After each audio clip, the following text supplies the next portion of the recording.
ఈ మధ్యకాలంలో తరచుగా ప్రమాదాలు జరుగుతున్నందుకు దాని నివారణ నిమిత్తం ఎమ్మెల్యే గారు ఏదైతే గతంలో రోడ్ సేఫ్టీ మీద ఒక మీటింగ్ పెట్టడం జరిగింది. అన్ని డిపార్ట్మెంట్లను కలిపి ఎన్హెచ్ వాళ్ళు కానీ, ఆర్ఎన్బి వాళ్ళు కానీ, పోలీస్ శాఖ కానీ, ట్రాఫిక్ కానీ, ఆర్టీఓ గారు కానీ మరియు మున్సిపాలిటీ తరఫున మేము కానీ అందరం కలిసి కోఆర్డినేషన్ మీటింగ్ ఒకటి పెట్టుకొని ఈ ప్రమాదాలు నివారించడానికి ఏ విధమైన చర్యలు తీసుకోవాలి, ఏ డిపార్ట్మెంట్తో కోఆర్డినేషన్ చేసుకుని ఎక్కడెక్కడ జంక్షన్ల దగ్గర లైటింగ్ ఏర్పాట్లు కానీ, డివైడర్లు కానీ, బ్లింకర్స్ కానీ, బారికేడ్స్ కానీ, కాషన్ బోర్డ్స్ కానీ, జీబ్రా క్రాసింగ్ దగ్గర అయ్యే ఏర్పాట్లు కానీ ఇవన్నీ కూడా ఒక డిపార్ట్మెంట్తో కోఆర్డినేట్ చేసుకొని చేయాలని ఒక 10 రోజుల గడువు పెట్టుకొని ఎక్కడ నీడ్ ఉంది అనే దాని మీద ఈరోజు డిస్కషన్ చేసి ఎన్హెచ్ వాళ్ళు ఆల్రెడీ డివైడర్స్ కొన్ని ఏర్పాటు చేయడం జరిగింది, లైటింగ్ ఏర్పాటు చేయడం జరిగింది.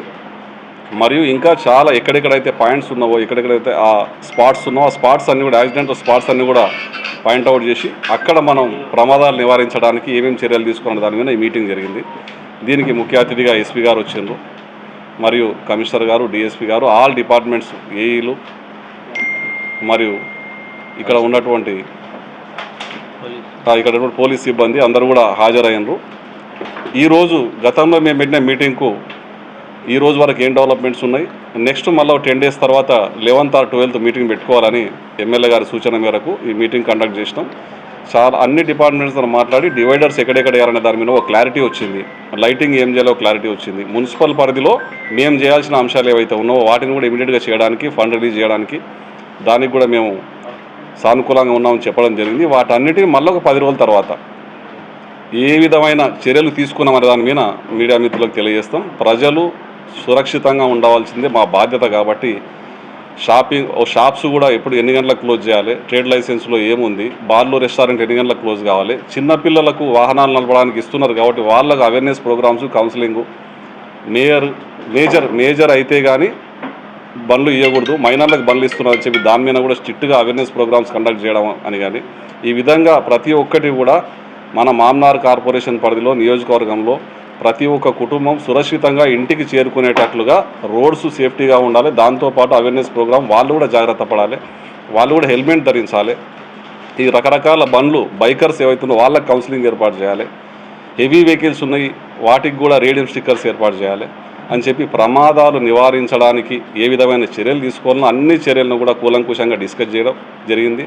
ఎస్పీ గారు కూడా దాని మీద కూలంకుషంగా చర్చ చేసి ఎక్స్ప్లెయిన్ చేయడం జరిగింది.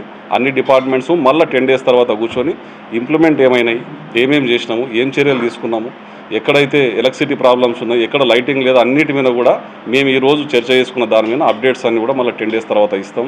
యుద్ధ ప్రాతిపదికన ప్రతి ఒక్కరు కూడా సురక్షితంగా ఇంటికి చేరుకోవాలి, అందరూ కూడా మామ్నార్లో హ్యాపీగా ఉండాలి, ఈ యాక్సిడెంట్లను నివారించాలనే దాని మీద మేము అందరం కూడా కష్టపడి వాటన్నిటిని కూడా నివారించే ప్రయత్నం చేస్తున్నాం. 10 days తర్వాత పూర్తి వివరాలతో మళ్ళీ మీడియా ముందుకు వస్తాం. Thank you.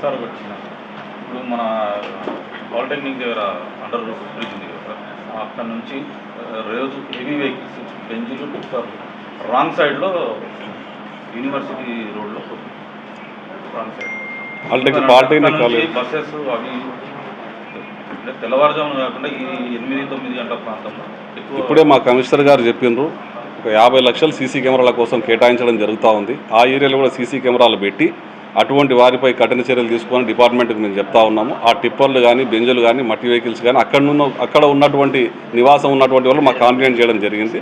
దాని మీద కూడా మేము సిఐ గారికి 1 town పరిధిలో వస్తున్నది సిఐ గారికి చెప్పడం జరిగింది.